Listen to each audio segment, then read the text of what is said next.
Olá, bom dia! Bem-vindos ao primeiro webinar da Associação Brasileira dos Criadores de Suínos.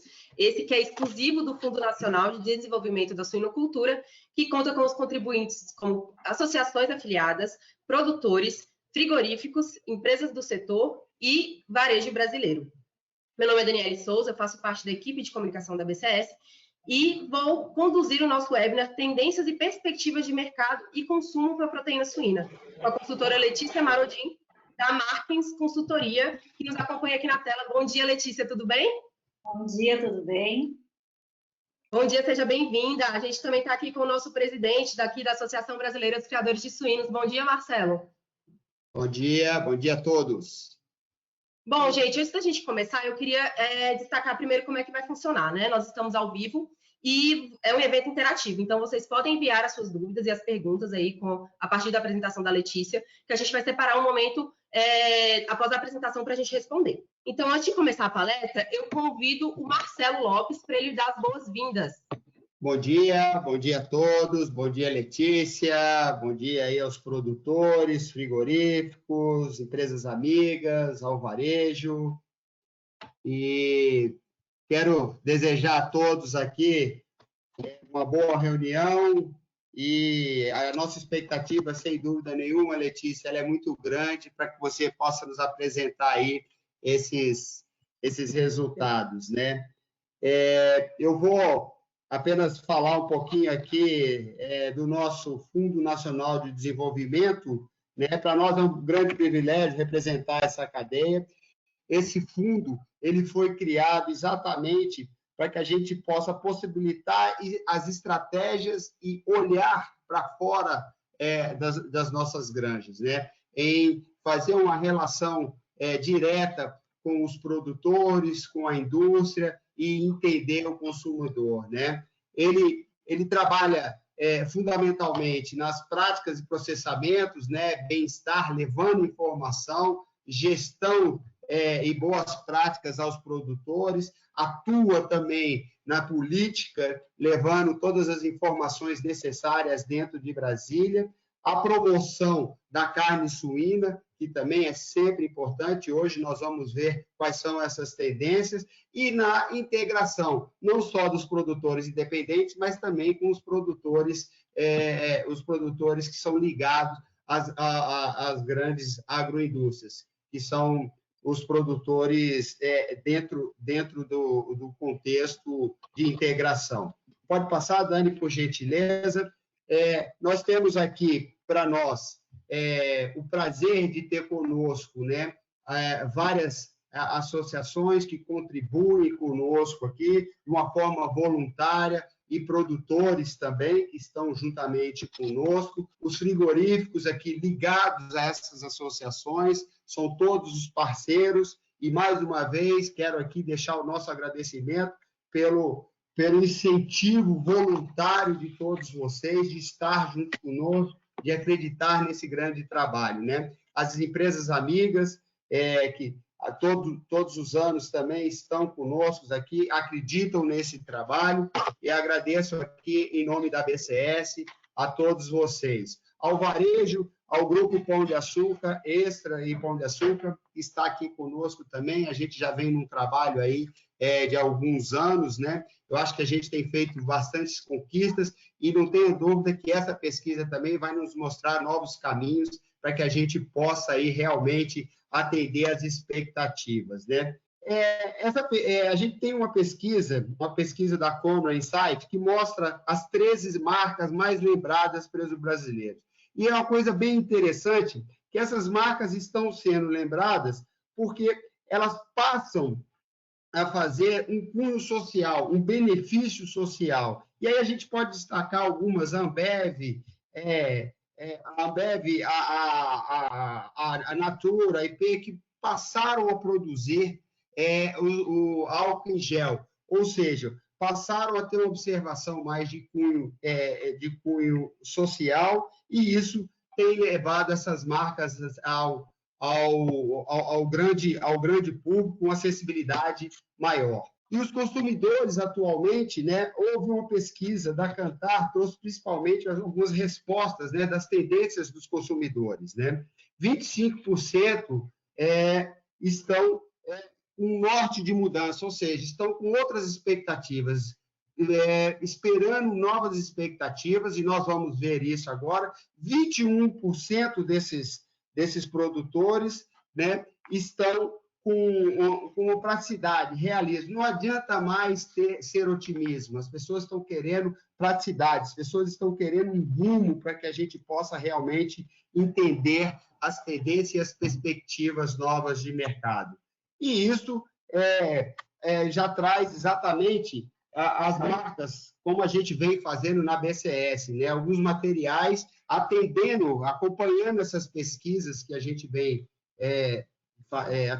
vendo, né, e fazendo essas pesquisas, a gente vem produzindo alguns materiais técnicos com foco principalmente nessa questão da pandemia. Esses materiais, no primeiro momento, feito para colaboradores de granja, em foco na atividade e no transporte. Toda a informação necessária para esse momento dentro das granjas, elas estão sendo levadas aos produtores. Nós temos um exemplo aí de uma granja em Rio Verde que tem usado aí os nossos materiais para o combate ao Covid-19. Então, importante essas informações para todas as nossas atuações também em redes sociais, trazendo informações de todo o mundo, de uma forma geral, com consultores externos, fazendo as lives, levando informação e atendendo as novas perspectivas. A cartilha de churrasco também, o engajamento também junto aos produtores,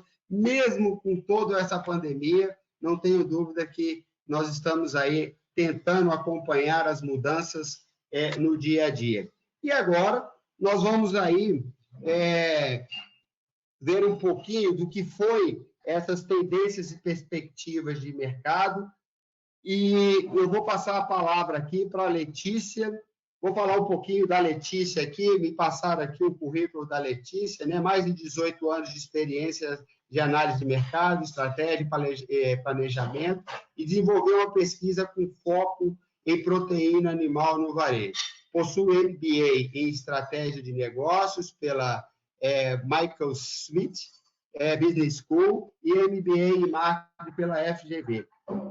Letícia, vou passar a palavra para você para que a gente possa aí realmente ver quais são as tendências e perspectivas do mercado em consumo para carne suína. Muito obrigado a todos. Obrigada, Marcelo. Obrigada a todos da BCS pelo convite. Também agradeço aqui a todos os presentes. E falar em tendência no momento de tamanha incerteza é um grande desafio. É um desafio gigante, porque ninguém sabe o que vai acontecer ao certo. A gente tem muitos sinais, muitos dados que estão nos apoiando para tomar decisões, e é neles que nós nos ativemos aqui para fazer esse estudo e trazer um pouco de informações para vocês. Então, para entender um pouquinho para onde a gente vai, primeiro nós vamos falar de onde viemos, como é que nós estávamos um pouco antes que essa pandemia começou. Traçamos 3 possíveis cenários de evolução da contaminação aqui no Brasil, e aí sim vamos olhar um pouquinho para como que está o consumo de proteína animal e as principais tendências. Óbvio, se a gente observa a tendência do ponto de vista do consumo, né, do consumidor, lá no final da cadeia, a gente precisa entender que impactos que esses consumos vão trazer na gestão das nossas empresas, na gestão das nossas granjas. E a gente vai olhar um pouquinho sobre isso e conversar sobre isso. E depois sobra um tempo para nós fazer um debate, conversas, né, perguntas e respostas. Aqui é um pouco mais rígido, porque cada um está num local, diferente de estar ao vivo, mas a gente não vai deixar de fazer isso de uma forma interativa. Então, agradeço aí mais uma vez a participação de todos, espero que seja um momento de aprendizado para todos nós. Então, como é que a gente estava antes aí de começar a pandemia, de chegar o coronavírus ao Brasil? O nível de confiança dos empresários estava se recuperando cada vez mais aí da última crise que a gente teve em 2015, né? Então, ele começou a subir, começou a evoluir, e foi aí em meados de... março começou a aumentar as contaminações, ele começou a cair. né? O PIB também já vinha se recuperando e com isso a gente começou a observar uma grande recuperação na renda, redução dos endividamentos familiares, que ainda se mantinha ativo quando começou aí a crise, ainda muitas famílias endividadas, mas a gente também, apesar de ver alguns índices de desemprego alto, a gente começou a observar mudanças no modelo de trabalho e emprego no Brasil, seguindo o exemplo de todo o mundo. E reduzindo aí o nível de pessoas com trabalho formal. Vimos muita tecnologia chegando para dentro das empresas, não só das grandes, não só através de sistemas de gestão, mas o e-commerce crescendo, começou muito incipiente, canais de atendimento, ou seja, mais pessoas em contato com a tecnologia. E também chegando para dentro dessas empresas, as gerações Y e Z trabalhando, né, como força de trabalho, mas também como força de consumo, e com valores e comportamentos completamente diferentes do que eu estava acostumada e a maioria de nós aí que tem mais de 35, 40 anos. Essas pessoas, elas compram diferente, com valorização de causas maiores, como o meio ambiente e hábitos saudáveis. E com tudo isso, a gente observou aí que os investimentos no Brasil estavam na casa de 15,4% do PIB, a gente observava um agro pujante, com participação de 21% no PIB do Brasil, empregando aí 20% da mão de obra, então um cenário aí com uma ótima recuperação. E eis que em 26 de fevereiro chega em São Paulo, vindo da China através da Itália, o coronavírus. E aí muda todo esse cenário, né? Em questão de 20 dias, como é característica de uma pandemia, começou a evoluir progressivamente e foi aí na semana de 15 de março que a maior parte das empresas deslocaram todo o seu pessoal corporativo para trabalhar de casa. A gente observou aqui no Brasil um alto nível de adaptabilidade e de rápida resolução, transformando aí a forma de trabalho numa questão de 2 ou 3 semanas.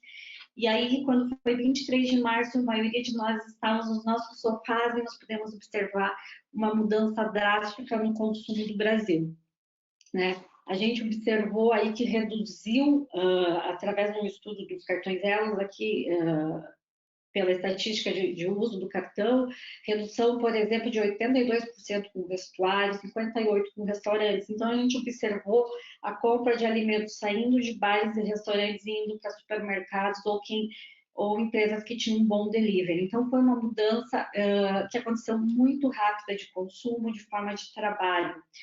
A gente observou aí que já em mês depois, em meados de abril, faturamento, uma caída drástica de faturamento na indústria, uma caída na casa de 80%, e aí começou a alarmar alguns avisos da economia, que o PIB tinha uma expectativa de caída da casa dos 4%, né? Enquanto isso, o agronegócio continuava dando exemplo, colocando a comida na mesa aí de todos os brasileiros. A gente que está nesse meio chega a se arrepiar de quanto isso foi muito intenso, muito profissional. Mas a crise não deixou, essa situação, a pandemia, não deixou de afetar a cadeia produtiva, né? Principalmente nos Estados Unidos, com fechamento de frigoríficos, passou por aqui, alguns abates sendo reduzidos. Então, com certeza, afetou a cadeia produtiva de proteína animal, né? E a pergunta é agora, o que vai acontecer, o que pode acontecer, quando que esse isolamento vai acabar, para onde que vai a economia, quanto de desemprego vai ter? E diariamente aí a gente recebe pesquisas, todo mundo acompanha as notícias, algumas mais alarmistas, outras menos, né? E é muito difícil fazer projeção num cenário de incerteza e vulnerabilidade. Por que está tão vulnerável? Porque nós estamos no meio de uma pandemia onde tem um vírus que contamina e não há um tratamento padrão, né? Não há cura. Então, tudo isso depende da saúde e da pesquisa, né? Estamos aí dependendo de pesquisa e de inovação, que é um dos setores que aqui no Brasil, por exemplo, a gente investe muito pouco, historicamente, né? E aí, em cima de algumas projeções, nós construímos algumas possibilidades de cenário, né? A gente está apresentando aqui, não são projeções, são cenários em cima de projeções, dependendo muito da chegada da vacina. Então, ontem eu estava lendo a La Roche, aí, através do estudo na Universidade de Oxford, na Inglaterra, está prevendo que até até o final de setembro consiga ter aí uma vacina, os testes finais de uma vacina, até autorizações, chegar a isso, colocar em público. Pode ser que aí em fevereiro, março, a gente já tenha essa vacina aqui no Brasil. Isso é uma excelente notícia, né? Pode ser que essa vacina fique pronta em dezembro, e aí até priorizar países que estejam numa outra onda de contaminação, recebam com prioridade, que chegue mais para frente. Nós não temos essa data ao certo, porque estão sendo feitos testes, né? Depende também de vidas humanas aí para testar. Então, a gente não sabe o que vai acontecer. A gente pode trabalhar com possibilidades, né? Algumas melhores, outras piores. Então, seja o cenário positivo, realista ou pessimista, independente do que vai acontecer, nós vamos comer. Nós vamos continuar demandando alimento e também a proteína, que é muito importante para o funcionamento do nosso organismo. E logo que começou essa pandemia, a gente aplicou uma pesquisa, começamos no 27 de março e fizemos ela bem espaçada para ficar com uma média ponderada, para que não fosse ali dados daquela segunda semana de pavor, que estava todo mundo em casa com muita incerteza, sem saber o que ia acontecer. E aí a gente observou, claro, a transferência da compra de alimentos de restaurantes e bares muito para supermercado. E aí a compra de alimentos em supermercado aumentou em torno de 38%, porque as pessoas estavam preparando as suas refeições em casa. Né? A gente, porém, viu aí que 30%, apesar de preparar as refeições em casa, manteve igual. E 4% apresentam um aumento real de compra de alimentos em supermercados. Então, quer dizer, independente do cenário, da situação emocional ou financeira, a gente vai precisar continuar comendo. O que muda é como nós vamos comer, o que nós vamos comer e o dinheiro disponível que essas pessoas vão ter para comprar alimento daqui para frente, né? Independente de quanto tempo vai essa tempestade, de quanto vai nos atrapalhar, a gente vai precisar continuar produzindo comida. Agora, a pergunta é como, né? Onde entregar, como entregar, a que preço e como é que vai ser o perfil desse consumidor. A grande dúvida é, será que esse consumidor, esse cliente vai mudar tanto? Quais são essas mudanças aí que vão acontecer, né? O que vai gerar de mudança no consumo? Então, olhando um pouquinho para o consumidor, a gente precisa entender em que contexto que ele está inserido, né? E a gente sabe que o sistema de produção de alimentos é altamente complexo, né? E interdependente. Temos muitos envolvidos na cadeia de produção, porém nós dependemos muito mais de fatores incontroláveis do que de fatores controláveis. Dependemos aí para produzir proteína, por exemplo, do clima, da cotação do dólar, né, do preço das commodities na Bolsa de Chicago, dependemos de pesquisa e inovação, de quanto a inovação está disponível para a gente num custo que se pode pagar, dependemos de emprego, renda, inflação, do perfil do consumidor, como que ele está acessando essa proteína, como que ele está observando. Então, é um sistema altamente complexo e interdependente. Quem aqui é o líder, quem nos direciona para o que nós devemos fazer, como devemos fazer, é o consumidor. Então, a gente tem que estar com o olho e os ouvidos direcionados para o consumidor para entender o que ele precisa e qual que é o poder de consumo, para então voltar na cadeia e desenvolver alimentos de acordo com essa necessidade ou com o desejo dele. Mesmo num momento de vulnerabilidade como estamos vivendo agora, né? E aí, para entender um pouquinho como que vai esse consumo, a gente, e para justificar aí essa demanda de alimentos, eu quero trazer um pouquinho aí um estudo antigo, mas que continua muito atual, né? Por que a gente come? Né? O que a gente supre com o alimento? A gente supre nossas necessidades fisiológicas básicas. Se a gente não comer, a gente não sobrevive, né? Então, antes de suprir saúde, propriedade, necessidades de riqueza, de independência, a gente precisa comer. Então, numa crise, as pessoas podem deixar de comprar carro, podem deixar de comprar apartamento, deixar de comprar roupa, deixar de investir, mas elas não vão deixar de comer. Tá? E elas vão arriscar menos com a comida. Quando as pessoas têm um montante de renda e é aquilo que elas têm para gastar em comida, principalmente os grupos menos favorecidos economicamente, eles não arriscam. Então, eles compram o que eles conhecem. Eles vão continuar comprando comida, que é o último item que as pessoas vão abrir mão numa crise, né? E aí, para entender o perfil desse consumidor nesse momento, a gente traz um dado interessante, que 41% aí do mercado de trabalho está com profissionais com renda variável, ou seja, empresários, autônomos, pessoas com contrato, pessoa jurídica, artesãos, consultores. Então, é um número bastante grande de pessoas com renda variável. Porém, mesmo com essa situação, quando a gente questiona essas pessoas sobre a pretensão de compra de proteína de origem animal nos supermercados nos próximos 6 meses, né? Uma pergunta bem de longo prazo, já sabendo que essas pessoas já foram impactadas ou não economicamente pela pandemia, 59% pretende continuar comprando a mesma quantidade, né? 11 pretende diminuir a quantidade, porém 9 pretende aumentar. Esse quadro é altamente positivo, tá? Dados os cenários e as circunstâncias externas, todas as pessoas que estão nesse setor precisam, claro, ser realistas, mas entender que é altamente positivo, né? Aí temos 14% que está vulnerável, dependendo muito da renda, né? Mas é um quadro positivo de quem pretende comprar. E aí, quase a mesma quantidade, 56%, pretende consumir proteína em todos os dias da semana, né?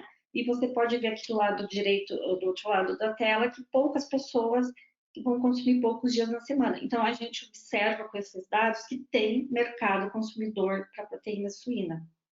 Ainda que essas pessoas estejam impactadas economicamente ou emocionalmente pela pandemia. Tá? Porém, devido a todos esses impactos, a gente observou que um grupo de 20% escolhe o preço como o principal critério de decisão de compra de proteína animal nesse momento, né? Em segundo lugar, vem um grupo que coloca a facilidade de preparo como critério de escolha de compra, e isso é muito fácil de compreender, dada a situação que muitas pessoas estão trabalhando em casa, estão cozinhando em casa, né? Então, elas precisam trabalhar, preparar suas refeições e ainda assumir algumas tarefas de casa que não estavam acostumadas. Então, tudo que vier para facilitar o dia a dia nesse momento é valorizado. Aí, um grupo que não mudou muito de outros estudos anteriores, fora de pandemia, é o segmento que valoriza o valor nutricional do alimento, né? Então, 15% está preocupado com o valor nutricional e 14% com o corte, né? E para embasar esses dados, a gente traz um estudo do Instituto Global, a consultoria global, a McKinsey, que ela fez uma pesquisa comparativa, né? Primeiro grupo, na data de 16 a 19 de abril e depois na semana de 23 a 26, que serve para confirmar, para entender se está mudando esse sentimento. E aí, nessa pesquisa, nos traz o dado que 81% das pessoas está gastando dinheiro com mais cuidado, está prestando um pouquinho mais atenção como gasta dinheiro.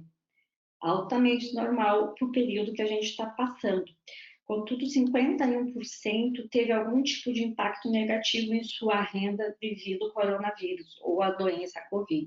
Então, aí, quando a gente entrevistou lá pela Marques, que 41% são profissionais autônomos, aqui, um mês depois, praticamente, a gente já consegue observar, uns 20 dias depois, perdão, a gente já consegue observar que 51% das pessoas têm a sua renda impactada negativamente, né? E a gente vê aí 43% de quem tem emprego preocupado em perder ou não emprego. Então, a gente vê os dados se complementando e se justificando, trazendo mais embasamento para as decisões. E aí a gente também, nesse mesmo estudo, consegue observar do ponto de vista da renda familiar, quando a gente observa toda uma renda de uma família, que nas últimas 2 semanas de data de 23 de abril, 70% das famílias tiveram redução na sua renda, né? Porém, agora eu espero que nas próximas, somente 55% espera que nas próximas 2 semanas tenha essa redução. Ao passo aí que a maior parte das famílias aumentou seus gastos, né? E também boa parte começou a usar as suas reservas, as suas economias. Então, o uso das economias também aumentou. E aí quase metade dos entrevistados vai precisar usar suas economias, né? Daqui para frente. Então, esse aí é um cenário extremamente econômico. E a gente ouviu em conversa de profundidade, em pesquisa com as pessoas, o que elas estavam sentindo, né? O que está passando na cabeça delas. É óbvio, não tem certeza, muitas pessoas ficam estressadas com isso. Quando a gente tem incerteza, a gente tem medo, porque sai da zona de conforto, gera insegurança, gera muito questionamento, dúvida. E aí a gente puxa o tapete, sai a verdade, sai tudo que estava escondido, né? Muda aí a perspectiva de tempo, principalmente quem teve que ficar realmente isolado. A gente sabe que isso aqui muda conforme a cidade que a pessoa está e o nível de contaminação, porque é algo totalmente novo, então as pessoas têm medo do desconhecido. A gente ouviu muito, eu só tenho o agora. Se eu pensar no futuro, eu me apavoro, né? Então eu fico perdido. E o que a gente mais ouviu foi a seguinte pergunta: é possível recuperar tudo de volta? É possível voltar ao mundo que eu tinha e fazer de conta que isso é um filme? Então, a gente ouviu muito nessas conversas, a gente entrevistou pessoas de 35 a 57 anos, aí já desde o dia 20 de março até o dia 10 de maio. Então, foi um perfil bem diverso, porque o objetivo era entender o sentimento, como que as pessoas estavam se sentindo, independente de todo esse cenário que a gente acabou de comentar, mais relacionado ao poder econômico. Né? E o que isso tem a ver com o que vem? É porque isso aqui gera, o nosso sentimento gera nossas ações, né? E se vocês me perguntam o que vai acontecer agora, porque no futuro, né? Que a gente estava falando do agora. O que aconteceu até agora, como as pessoas estão comprando, como que elas estão escolhendo, como elas estão prevendo que vão comprar. Quando tudo isso acabar, gente, as pessoas vão querer voltar a fazer o que elas faziam no primeiro momento. E o Instituto Cantar, que é o Instituto Inglês de Pesquisa, entrevistou aqui os brasileiros e 65% afirmou que assim que tudo isso acabar, quer jantar fora de casa. Quer estar com outras pessoas, né? Uma parte importante dessa idade é jantar fora de casa com outras pessoas. Porque quando a gente viu lá naquela pirâmide da hierarquia das necessidades, a fisiológica de comer está lá embaixo, mas depois a segurança logo vem a social. Então, assim que tiver as necessidades fisiológicas atendidas, segurança, né? Tá tudo resolvido, ela quer suprir o social, quer se sentir parte de um grupo, né? Ela vai estar carente de relações afetivas, né? Ela precisa disso. Então, elas querem visitar lojas, shopping, e 45% quer viajar. Né? Isso aqui, quem tem filho adolescente, que prende um filho em casa, proíbe de algum lugar, quando ele pode sair, você sabe que ele vai fazer aquilo que ele queria, né? Então, assim, no primeiro momento, que esse dado da pesquisa traz é o que a gente também sentiu quando entrevistou essas pessoas com profundidade, que elas querem ter um pouco daquele gostinho da vida normal, né? Mas e aí, a grande pergunta, vai mudar o padrão de consumo daqui para frente, nos próximos 6 meses, um ano, né? A gente come aqui por necessidade fisiológica, a gente vai continuar comendo. Então, pode ser que a gente comece a gastar muito mais com comida nesses eventos sociais. É uma possibilidade, porque as pessoas vão querer sair para casa. Então, talvez mude um pouquinho a forma de consumo aí logo no início, que isso mudar, acelere muito restaurantes, bares, o consumo nesse momento. Enquanto um grupo ainda vai continuar com medo dentro de casa, né? Mas será que vai mudar? Muita gente vai mudar, né? Todo mundo adora falar sobre tendência, a gente vê muito, principalmente quem está envolvido em gestão, em muitos assuntos, muda isso, muda aquilo, muda a tecnologia, um novo modelo de gestão. Mas na prática, a maior parte das pessoas odeia mudar, né? E por que as pessoas odeiam mudar? Então, de novo, a gente vai aí estudando um pouquinho a mente humana. O modelo de uma psiquiatra suíça, ela simplificou tudo isso, né? Quando a gente está agindo de uma determinada forma, independente se isso é certo, errado, positivo ou negativo, a gente entende que é positivo. Então, a gente sai de um patamar. E para você mudar, fazer algo diferente, você perde algo, né? Então, e principalmente quando isso é imposto, quando isso é tirado de você, que é o que aconteceu nesse momento. A nossa liberdade nos foi roubada, né? Nós fomos colocados por uma situação externa para dentro de casa. Então, vem aí a fase da fragilidade, da insegurança, do medo, da negação. Isso não é comigo, isso é com os outros, isso é com a classe mais vulnerável, aí, né, com as pessoas acima de 60 anos, com quem tem propensão a doenças cardíacas, isso não é comigo. Não, isso é comigo sim, isso é com todo mundo, fomos postos todos na mesma situação. E aí vem o enfrentamento da situação e a gente começa a explorar outras possibilidades, outras formas de agir, vem uma reconstrução, vem desafios, vem testes, vem experimentação e até que vem a aceitação. E esse aqui é um processo longo. Porém, a maior parte das pessoas desiste de mudar seus hábitos quando está nessa subida da exploração para a reconstrução. Por quê? Porque é difícil, porque tem que abrir mão do antigo, tem que estar disposto, ainda que fosse algo um pouco negativo, abrir mão.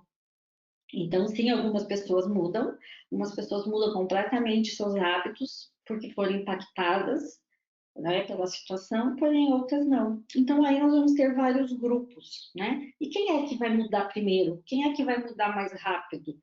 Né? Pelos estudos que a gente tem, pelas observações, por todos esses dados que estão sendo gerados por diversos institutos de pesquisas, né? O que a gente consegue observar?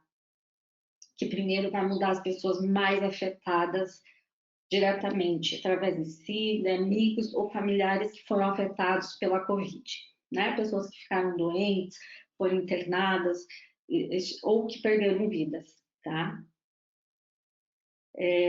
Então, essas pessoas provavelmente são os primeiros grupos aí que vão mudar. Também as pessoas que tiveram impacto financeiro grande, né? Que tiveram uma perda drástica de renda ou de patrimônio. As pessoas vão mudar, mas aí pode ser que seja uma mudança diferente, mais para o lado do trabalho, renda, emprego, ou também valorização da vida. Observamos também possibilidades de mudança na questão de estrutura das cidades, né? Hoje a gente vê algumas cidades mais impactadas do que outras. Vamos tomar o exemplo de São Paulo. O estado de São Paulo hoje é responsável por 40% do PIB do Brasil. Cerca de 73% desse PIB do estado está sendo impactado pelo coronavírus. Não quer dizer que ele sumiu, tá? Sofreu algum tipo de impacto, algum tipo de redução, de modificação. Aí já na semana de 15 de março a 16 de março, a maior parte dos trabalhadores de empresas administrativos na cidade de São Paulo já começaram home office. Então, São Paulo abriga a maior parte das sedes corporativas das grandes empresas do Brasil, onde está aí grande parte do PIB gerado nesse país. E elas foram movimentadas para suas casas, muitas economizando 2 a 3 horas por dia que gastavam no trânsito. Reduziu a poluição na cidade, reduziu o trânsito e as pessoas tiveram mais tempo para o lazer ou até mesmo para o próprio trabalho, com menos estresse, menos tempo perdido. Então, a dinâmica da cidade mudou. São Paulo, é óbvio, o número de habitantes, pela densidade populacional, é a cidade mais atingida por número de mortos, né? Número de óbitos, número de contaminados. Então, é uma cidade altamente afetada. É muito provável que a sua dinâmica mude, que ela absorva algumas mudanças para o futuro. E a gente também vê aí um grupo menor, seria praticamente um nicho, né? De pessoas com alto nível de aprendizado e adaptação, pessoas que são capazes de aprender através de experiências de outras pessoas. São pessoas que não perderam renda, são pessoas que não tiveram pessoas próximas afetadas pela doença ou com óbito, mas são pessoas que aprendem, são pessoas que aproveitam disso, né? E como esses pequenos grupos vão poder gerar mudanças? Quando eles observarem pessoas com quais eles se identificam mudando, quando a gente observar líderes surgindo com esses movimentos de mudança, né, de solidariedade. Aí o Marcelo trouxe aí um slide com as empresas mais lembradas nesse momento, principalmente por sua atividade social. Tomara que as outras empresas sigam esse exemplo. E aí que a gente também tem pessoas trazendo exemplos assim, para tornarmos os brasileiros aí mais solidários. Exemplo do que a gente vê, por exemplo, nos países do norte da Europa, uma preocupação muito mais ampla com causas sociais do que a gente vê aqui, né? Então, são observações que a gente compartilha com vocês de conclusões desses estudos que a gente viu, né? Porém, do ponto de vista de consumo de proteína, que deve ser a pergunta aí de vocês, a dúvida de todos nós, né? O que vai acontecer, né? Quais são as grandes mudanças desses acontecimentos que eu trouxe aqui? Uma pandemia, um vírus, ele é pequeno, ele é invisível ao olho nu, porém ele gera grandes mudanças. E a maior parte das pessoas estava esperando aí grandes mudanças, né? Mas a gente precisa entender, junto com esses sentimentos que eu trouxe, com essas observações, o que vai gerar daqui para frente essas mudanças, independente do cenário positivo, realista ou pessimista, né? O que vai acontecer do ponto de vista do consumo? O que vai gerar as mudanças no consumo? Ou se vai ficar igual como está agora? O consumo muda quando muda o comportamento. E as tendências surgem a partir de drivers, né, de motores, né? As tendências são geradas por algo, né? E a gente observa que grandes perdas do ponto de vista social, emocional, financeiro, ou de vidas, né? Principalmente, as crenças abaladas, mudanças extremas no poder econômico, pressões externas drásticas ou grandes mudanças no ambiente que a gente vive. Isso tudo faz mudar crenças, faz mudar valores e faz mudar o modo de vida. Mudando o modo de vida, muda o modo como a gente consome. Então, sim, o coronavírus aí está acelerando algumas tendências. A gente vem estudando mais fortemente, mais dedicadamente desde 2010, muitas tendências, principalmente focadas aí na cadeia produtiva de alimentos. A gente vê algumas se acelerando, a gente observa outras se modificando e ainda outras nascendo, agora nesse momento. Então, com base nesses aí, estudos desde 2010, essas observações, pesquisas realizadas agora, seja de profundidade, seja dados de terceiro, a gente observou tudo isso e chegou à conclusão que esses 5 elementos são os motores das tendências que vão gerar mudanças no comportamento de consumo. As tendências até podem se modificar, mas o que vai mover as tendências é a perda, são as crenças, a mudança no poder econômico, a pressão externa drástica, a mudança drástica no ambiente que a gente vive e, por resultado, a nossa mudança de valores. Então, através desses 5 elementos, a gente observa o desenvolvimento de tendências, a modificação, a manutenção dessas tendências. E aí a gente consegue observar algumas tendências agora para curto e médio prazos surgindo, né? Muito fortemente. E a primeira delas são as escolhas mais conscientes. O que significa escolhas mais conscientes? Significa comprar o que realmente precisa, em termos de item, tipo de produto e a quantidade. Uma compra mais responsável. Significa responsabilidade e respeito com o dinheiro. Gente, em 20 anos foi a primeira vez que eu tive acesso a esse tipo de resposta. Responsabilidade e respeito com o dinheiro. A maior parte dos brasileiros não é muito organizado financeiramente, né? Não pensa muito no futuro. Então, é uma surpresa ouvir. Então, aí, tendência de uma compra mais consciente. As pessoas alertam, vamos continuar comprando, porém com mais responsabilidade. E vamos comprar de quem conhece, né? O marketing viral é uma das melhores estratégias que tem, ou seja, o marketing boca a boca, é alguém falando bem de você, da sua empresa, do seu produto, do seu serviço. E quando que as pessoas falam bem? Quando elas ficam, têm essa satisfação atendida ou ela é muito melhor do que você imaginou no começo. E aí as pessoas falam bem. E para você proporcionar esse movimento, você precisa ter excelência na sua empresa, ter produtos e serviços superiores aos de mercado, atender às exigências aí do seu público, em termos de produto, serviço, atendimento, preço, canal de venda. E aí as pessoas se sentem satisfeitas, têm uma boa experiência e indicam. E o que está acontecendo nesse momento, principalmente quem está isolado? Uma troca grande, tremenda, vamos dizer assim, de indicações nesses grupos de WhatsApp. Compra dessa empresa porque é do meu cunhado. O meu primo tem um mercadinho ali na esquina, compra dele. Onde eu encontro cadeira para escritório porque agora eu preciso montar meu home office.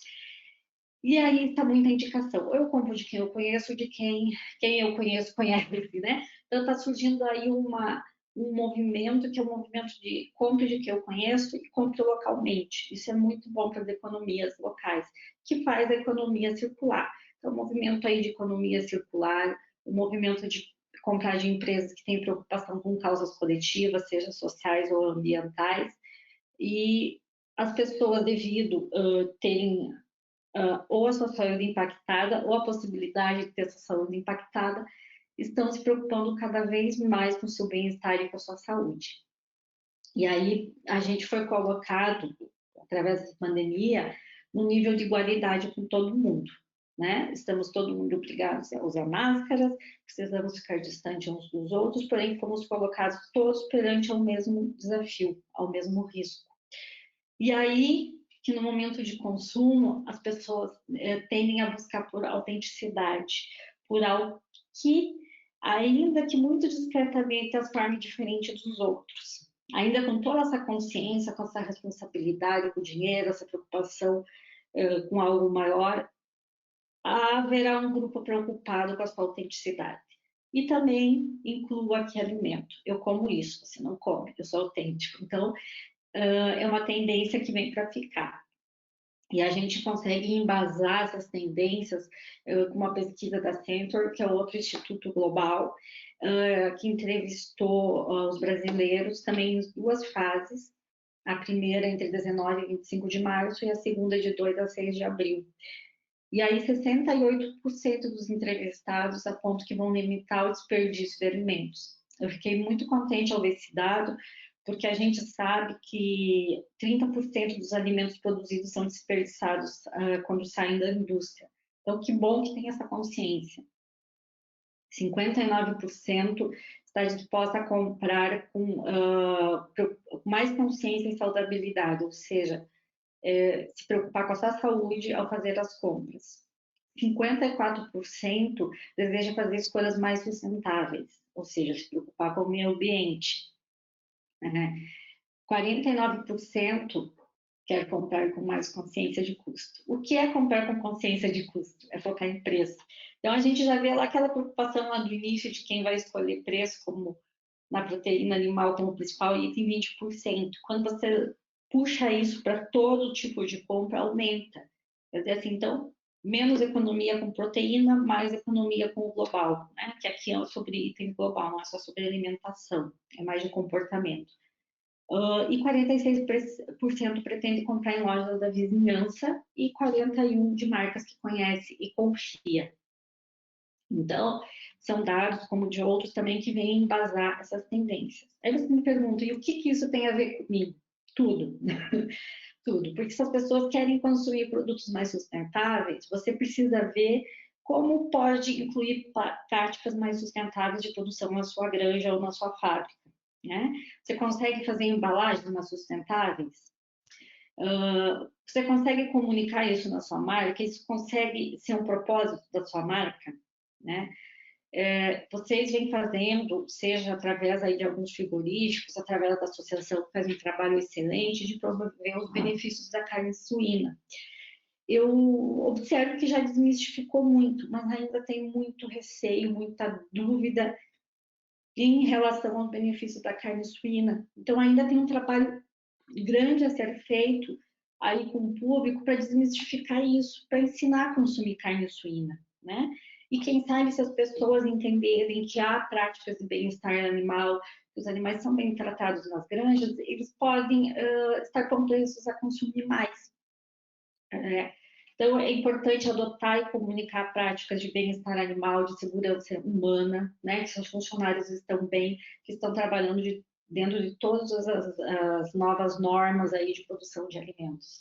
Então, isso aqui tem tudo a ver, né? E você tem que observar como que as pessoas estão consumindo de agora em diante e entender quais modificações que precisam ser feitas na cadeia produtiva para atender essas exigências.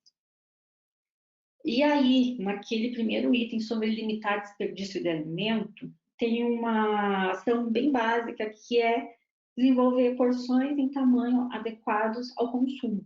E a gente consegue observar aqui nesse quadro, por exemplo, que 27% de pessoas entrevistadas residem em casas de 3 pessoas, outros 27% também de 4. Então, aí a gente tem um grande segmento que pode consumir o mesmo tipo de embalagem, porque entre 3 e 4 pessoas é mais ou menos o mesmo perfil de consumo. agora já 2 muda, né?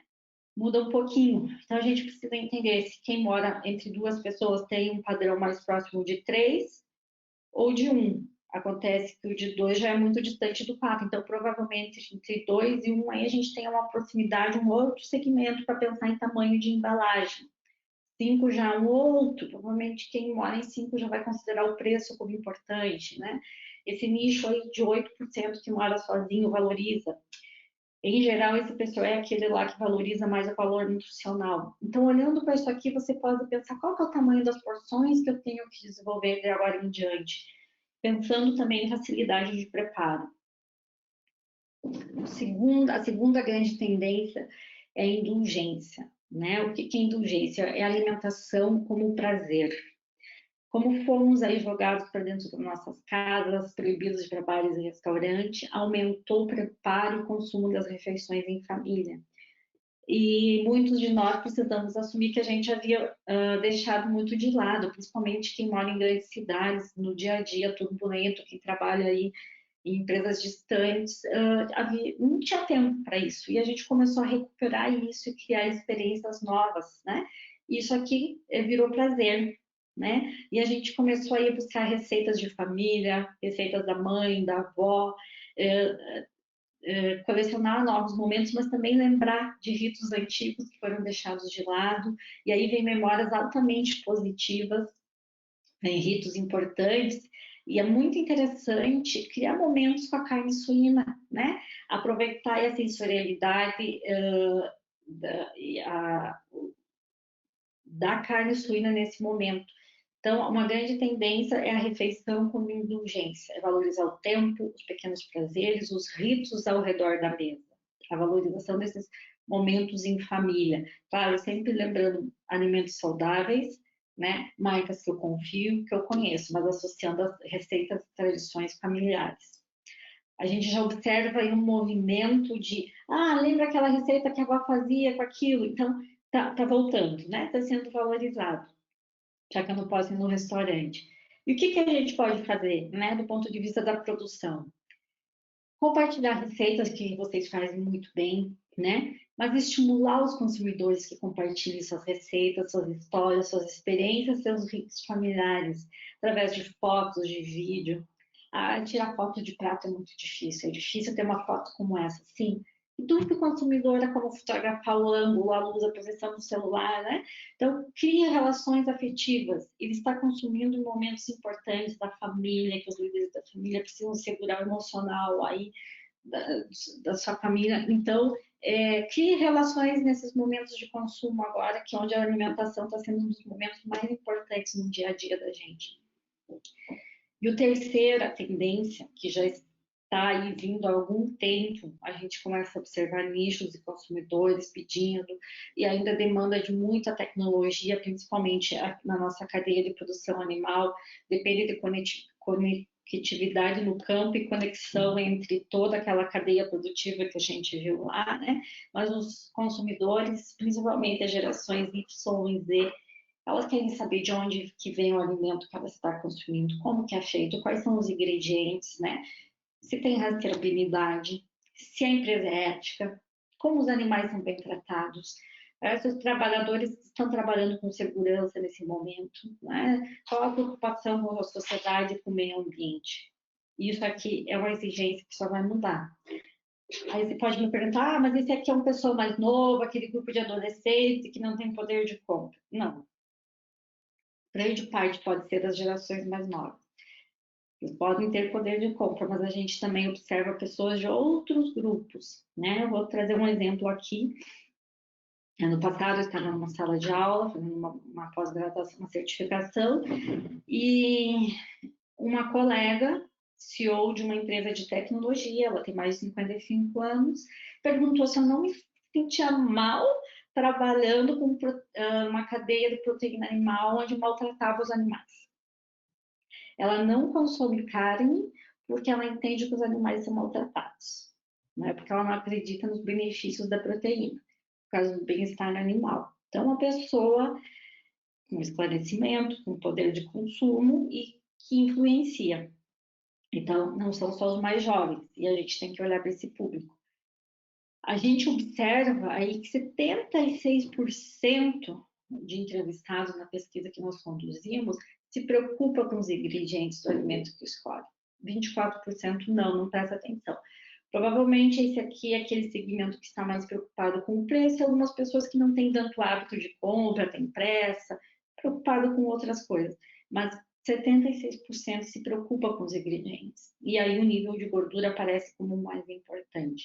Então, a gente precisa prestar atenção nisso, né? As pessoas estão olhando para os ingredientes, e ao olhar para os ingredientes, elas também não aceitam mais aquelas informações nutricionais nas embalagens pequenininhas e numa linguagem que ninguém entende. E aí é um desafio também colocar isso num formato e numa linguagem que as pessoas compreendam, aceitem e comprem a sua ideia. E o que você pode fazer? Agregar valor, né? A gente vê aí o presunto de Parma com origem e procedência, a gente vê aí o Ramon espanhol também. E o que a gente pode fazer aqui? Por exemplo, nos Estados Unidos, o bacon faz parte do café da manhã. Por que não criar aqui um produto específico, com marca, com origem de procedência, e criar uma cultura de consumo de bacon no café da manhã aqui? Né? E a banha, que faz tão bem para a saúde. O que a gente pode fazer? Então, a gente pode pensar, usar a criatividade e explorar aí a venda não só padrão, né? Outras formas de vender, explorar essa tendência que as pessoas querem saber, a origem, procedência, ingredientes e como é que é feito, se os animais são bem tratados, se os trabalhadores são bem tratados. Então, aí tem uma série de vínculos para explorar. A gente comentou agora anteriormente que a maior parte dos brasileiros não se preocupa muito com o dinheiro no futuro, né? Muitos também não com a saúde. E boa parte de doenças que a gente adquire é porque a gente não teve cuidados prévios. E agora, como a nossa saúde está em jogo e a saúde de familiares, a prevenção vem como uma tendência muito forte, vem para ficar.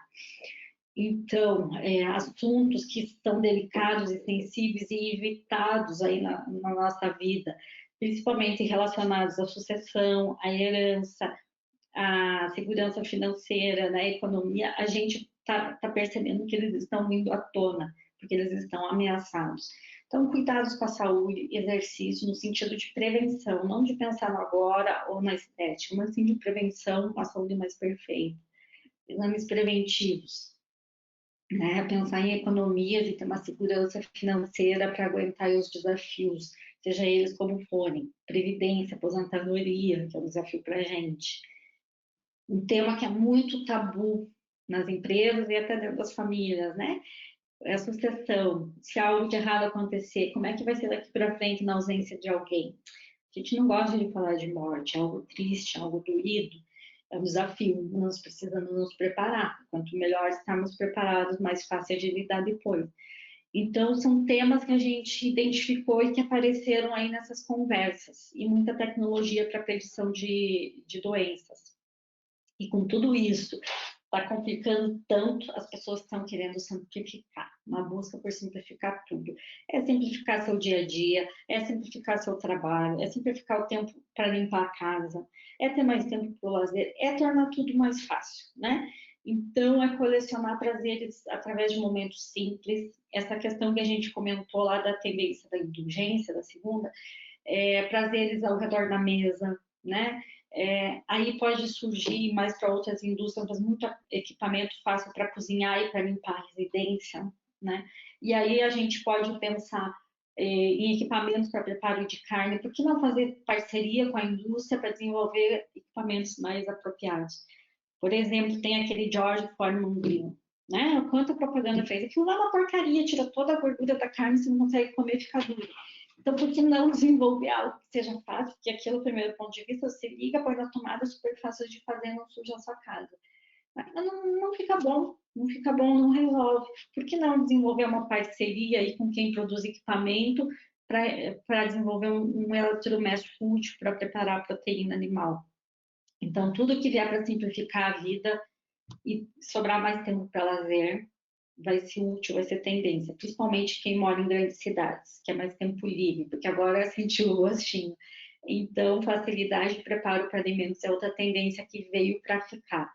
porque isso tem tudo a ver com as mudanças nas dinâmicas, nos papéis familiares e relacionais. Quando a gente tem crenças, valores impactados, a gente muda também como a gente é e o papel que a gente assume dentro das relações que a gente tem.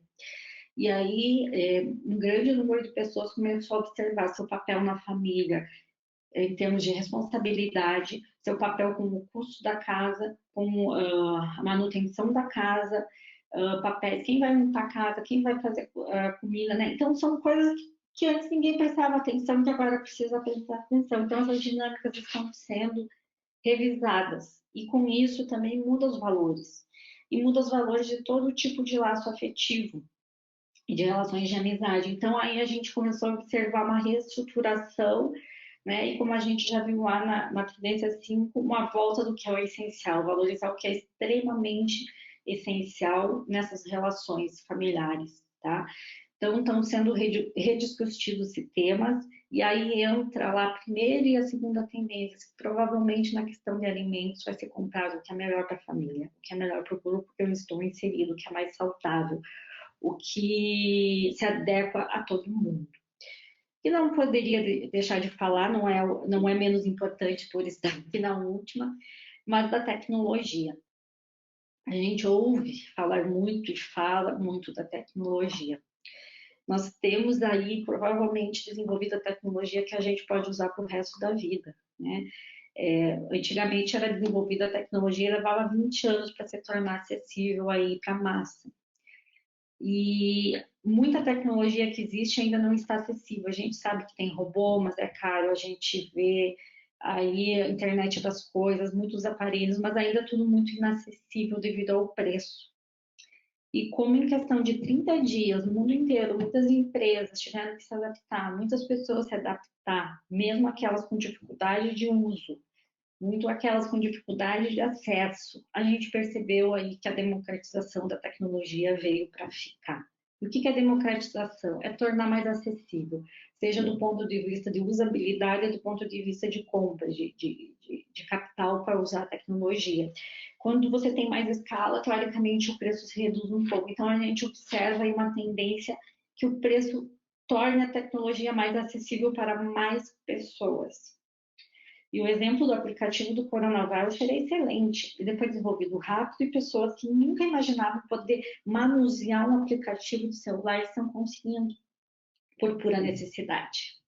Porque lá, quando a gente viu aqueles motores de mudança, né, o impacto econômico ele gera mudança. Então, por pura necessidade, a pessoa consegue acessar.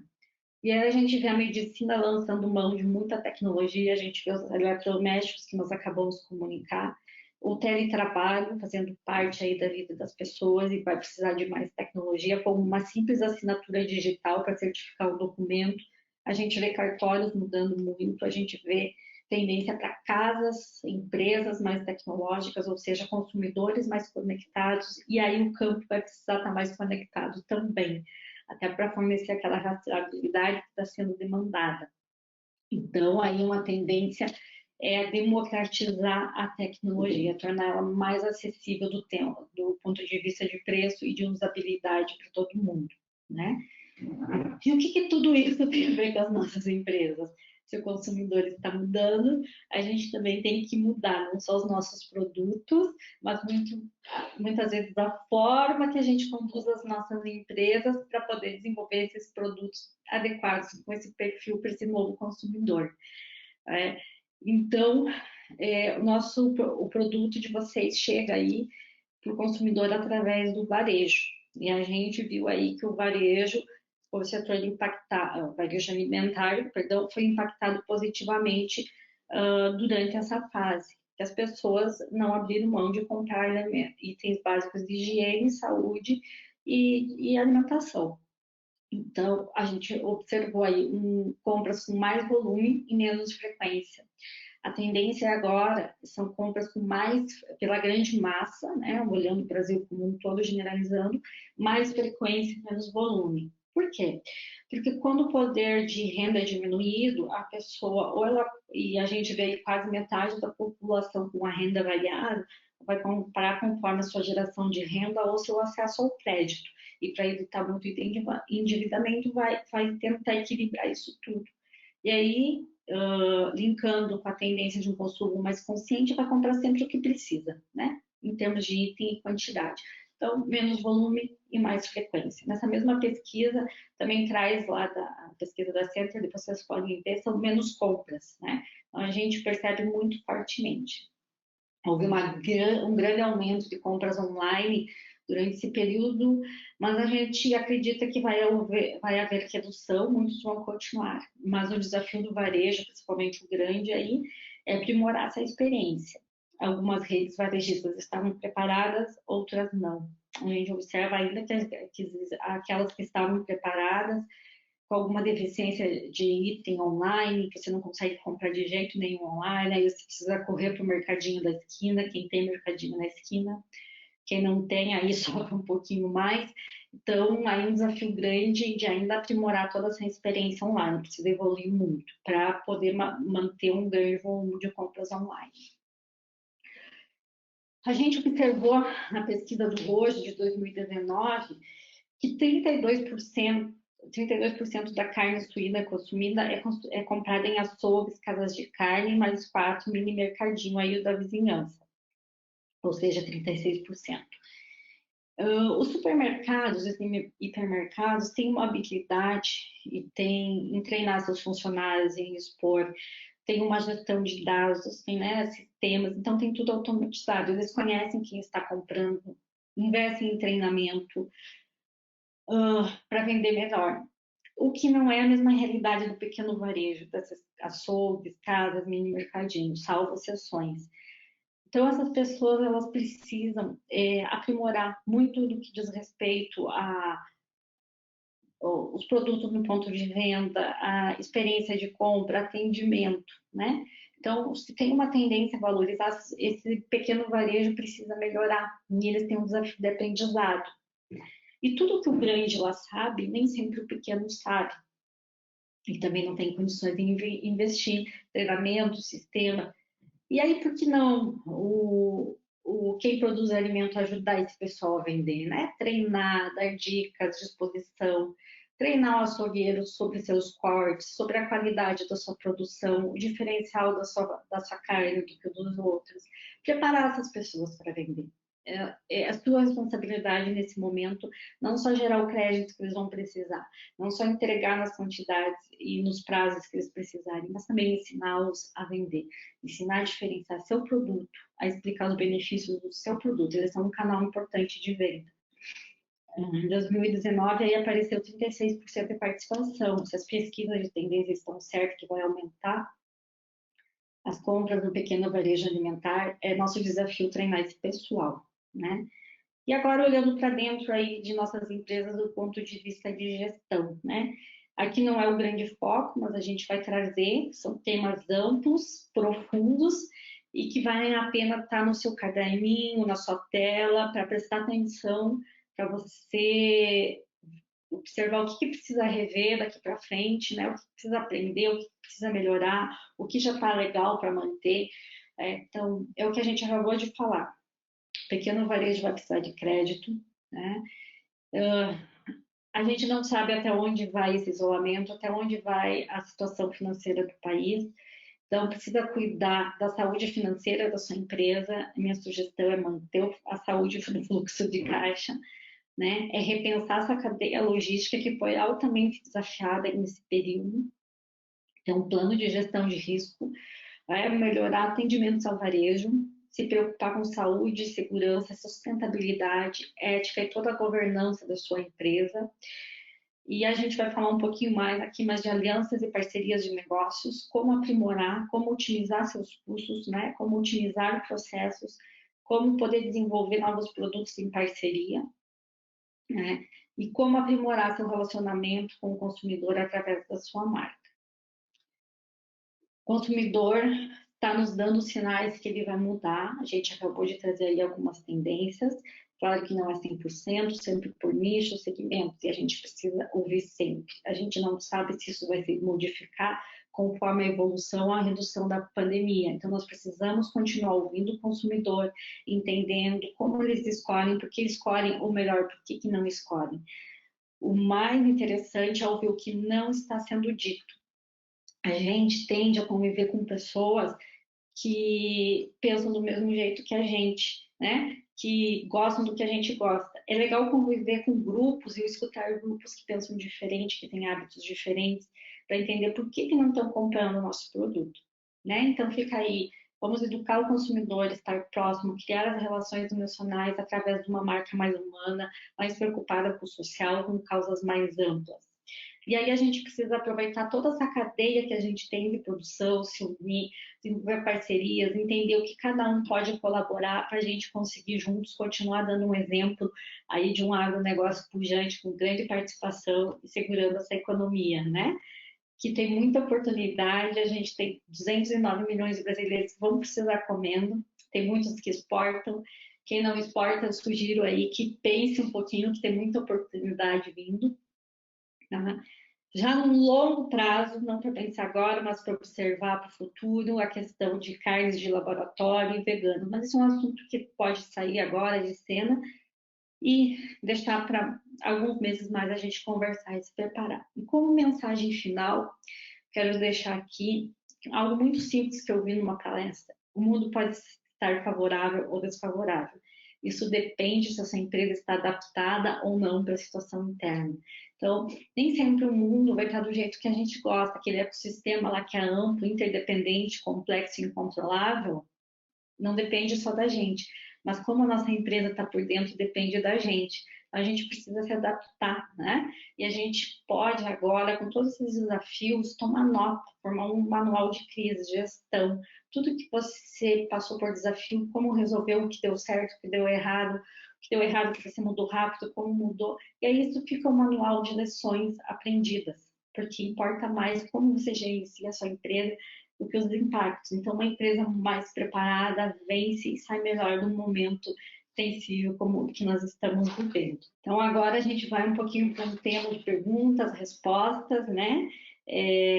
Ouvir se a gente deixou alguns espaços aí que precisa esclarecer algo. Estou à disposição agora para debater um pouquinho os temas apresentados. Bom, Letícia, primeiro queria agradecer em nome da BCS a sua participação. Teve bastante conteúdo aí interessante para a gente.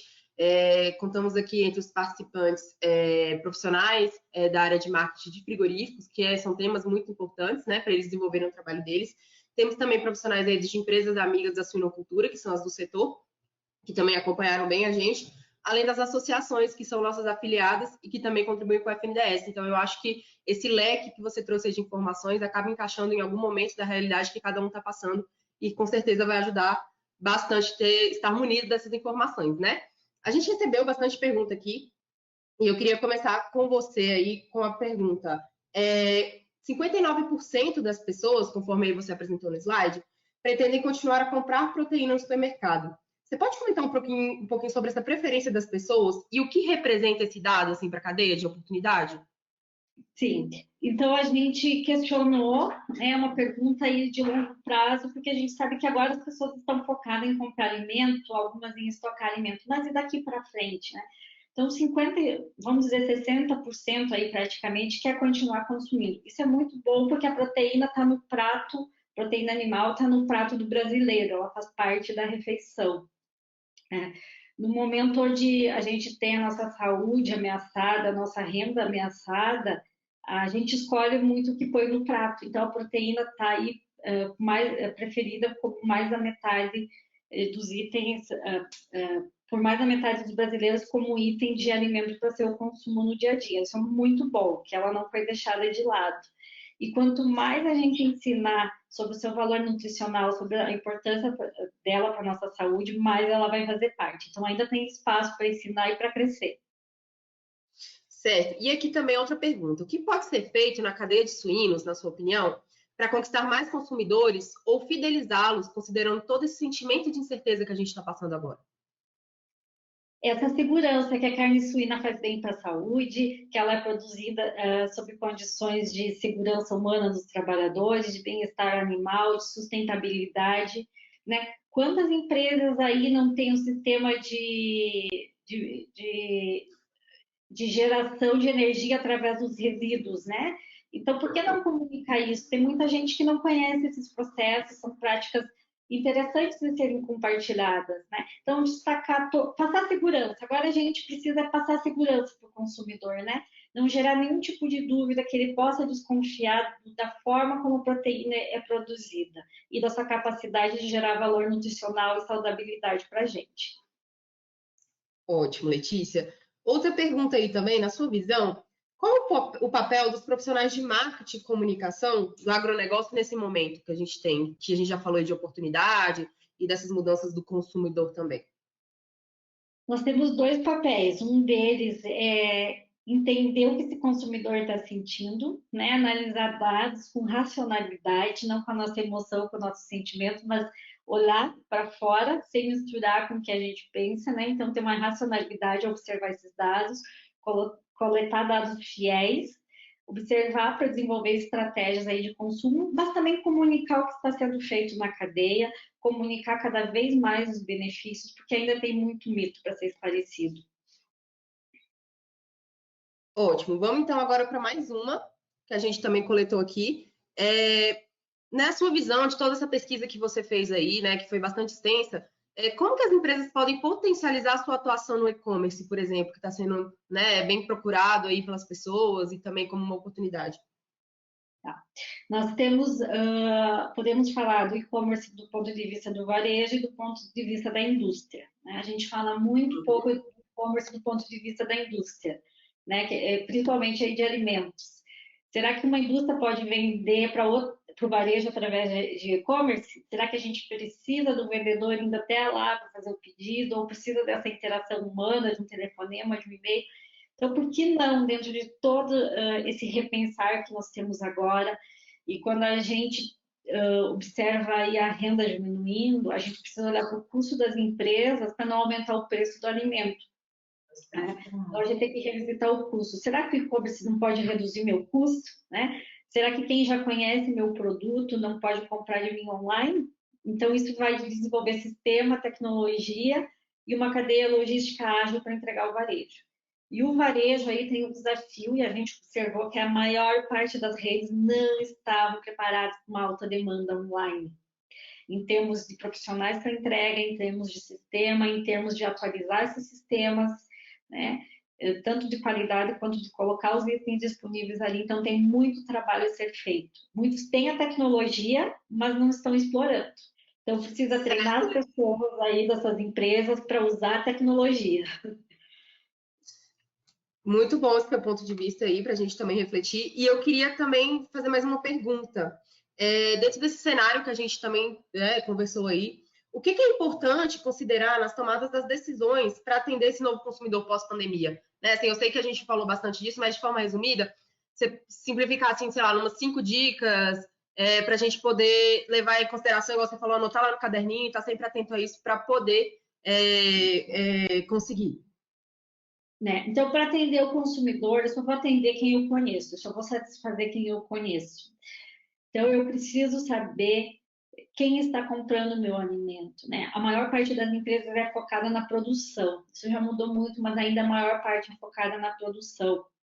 E 70% das empresas gastam 70% do seu tempo resolvendo problemas atuais e não se preocupando com o futuro.